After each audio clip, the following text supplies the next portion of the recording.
Mua më zhdukur sot si një vizit mirëfilli rikognicione. Jo kuptoni fjalën rikognicion, është fjalë që përdoret zakonisht, është term ushtarak që përdoret për të verifikuar pozicionin pozicionin që duhet të një grupimi.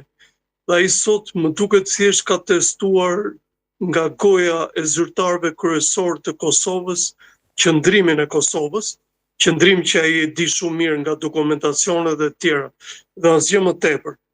Ndërkohë që mua është më me interes ajo që ai do marrë nga Beogradi dhe qëndrimin e tyre, sepse në këtë moment Beogradi është jashtëzakonisht i turbulluar dhe unë nuk e di pozicionin se si ata do t'ulen në dialog.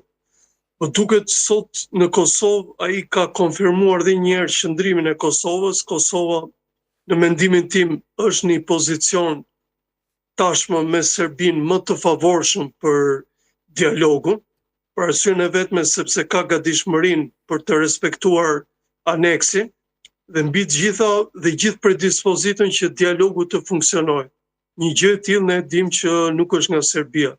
Personalisht nuk di këndin se si do të qaset zoti Sorensen, por nga ana tjetër duke ditur lidhjen shumë të madhe që ai ka me Kosovën dhe me Serbinë, po mendoj që duket që zoti Sorensen do të fitojë kohë, sepse në këtë moment nuk ka asgjë të re nga dialogu, ose nuk ka asnjë cak nga ku mund të fillojë që të negocioj për palët. Mirë, ju e shenim rinisje apo vazhdim të procesit dialogut? Si e shenja? Nuk e besoj që është rinisje, sepse rinisja do kërkoj energji shumë të mëdha. Por besoj që ka një kohë që i vlen shumë zotit Sorensen. E para është koha që ai po fiton me Kosovën, sepse Kosova duhet të formojë qeverinë e vet, dhe qeveria dhe negociatori i ri që do jetë për Kosovën, unë besoj që përsëri do jetë zoti Bislimi, dhe nga ana tjetër ka të gjithë kohën e mjaftueshme të testoj Serbinë. Ju e dini, zoti Vučić dhe njerëzit e tij tashmë janë në pozicionin më të pamundur të mundshëm për të bërë një dialog të rëndësisë kaq të madhe për ta. Po për Kosovën po mendoj që rëndësia është më e madhe për dialogun, sepse mbi shpatullat e Kosovës janë masat shtrënguese të Bashkimit Evropian. Dhe unë po mendoj që si shenjë vullneti të mirë në këtë dialog nga Bashkimi Evropian dhe nga zoti Sorensen, duhet ishte lehtësimi këtyre dhe mundësisht heqja e masave shtrënguese. Ju bë kjo kërkesë, zoti Andoni, edhe nga presidentja, edhe nga kryeministri që të largohen masat, por ju, si që dim gjithë realisht, nuk është se Sorensen vendos për masat në të shkuese, e dim se si është vendimarrja në Bruksel, natyrisht kjo është kërkesë që i shtrohet çdo zyrtari evropian. A vërtet besoni që mund të ketë ndikim në këtë proces? Jo, shikoni, në këtë moment kërkesa e Kosovës ka një sens arsye. Për arsyeën e vetme që e gjithë kjo kohë vakumi që do të jetë, sepse tani është kohë vakumi, siç u thash, Kosovës i duhet bëjë qeverisë, ndërsa Serbisë i duhet të ketë një lloj qetësie për të futur në dialog. Dhe ky moment, unë mendoj që është një lloj zgjuarësie nga Kosova, sepse nga ana tjetër përsëri Kosova i ka kërkuar mundësi që Radojčić të përcillet në Kosovë.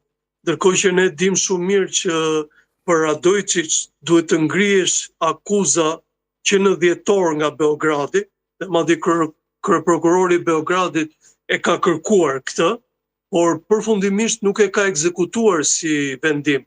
Dhe çfarë dua të them? Ashtu si Kosova po kërkon në një farë mënyre heqjen e këtyre masave, Serbia mund të fitojë kohë me çështjen e Radojčić.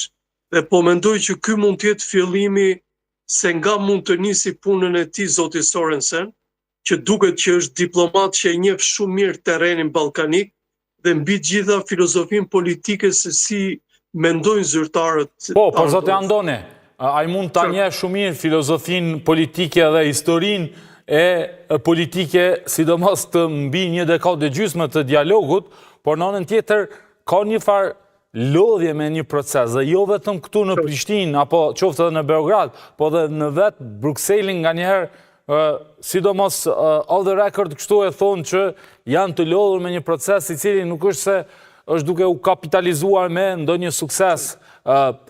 Sa e penalizon kjo Sorensen, sa ai do të ketë edhe takim në Beograd, por në fundit du të ketë vendimarrje për këtë proces, apo jo? Du të ketë një rigjenerim, du të ketë një energji të re, apo jo? Shikoj, keni shumë të drejtë, por keni parasysh zoti Sorensen ka një fat të madh. E para se është përfaqësues danes dhe nuk ka për shembull ato problemet që kishte paraardhësi i tij zoti Lajçak, por nga ana tjetër, kjo është puna për të cilën ai ka tagrin që të punojë.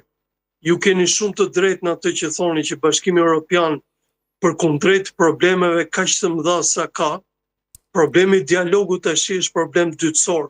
Por keni parasysh diçka që rregullimi i marrëdhënieve të Shteteve të Bashkuara me Rusinë do sjelli pasoja shumë të mëdha në rajonin tonë. Dhe mos kujtoni që deklarata e Trump Junior të ishte deklarata e një njeriu të themi thjesht të papjekur ose njeri i cili nuk e ka formimin tamam që dha të deklaratën që për keqardhjen për bombardimin e Beogradit. Gjithmonë më shumë Beogradi do miklohet. Dhe në këtë moment puna e zotit Sorensen merr logjik, fiton logjik.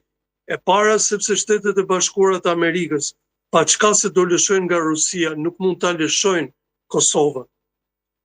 Prandaj po them në këtë moment zoti Sorensen do ketë shumë element ku do të merret me dialogun.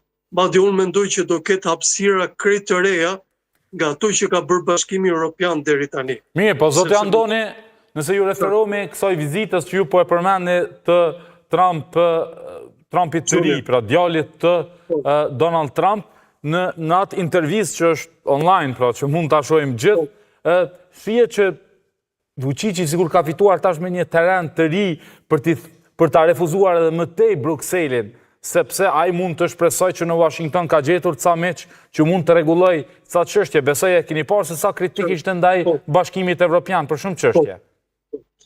Keni shumë të drejtë, po këtu ka një element që i mungon ekuacionit të tij. Ju e dini që zoti Vučić luan me disa porta. Por keni parasysh në momentin ku po flasim, me presionin shumë të madh që po i bëhet në bazë në Beograd, atij gjithmonë më shumë do i vështirësohet problemi ekonomik në vendin e tij, sepse ju e dini tash, bujësia pothuajse është bllokuar atje, pothuajse po bllokohen edhe prodhimet dhe shërbimet, dhe ndihma e Bashkimit Evropian është ndihmë parësore që jepet pa kushte. Dhe në këtë moment, nëpërmjet kësaj lloji ndihme, unë besoj që do i bëhet dhe presioni mjaftueshëm. Ju e dini që zoti Vučić gjithmonë kur merr pak oksigjen nga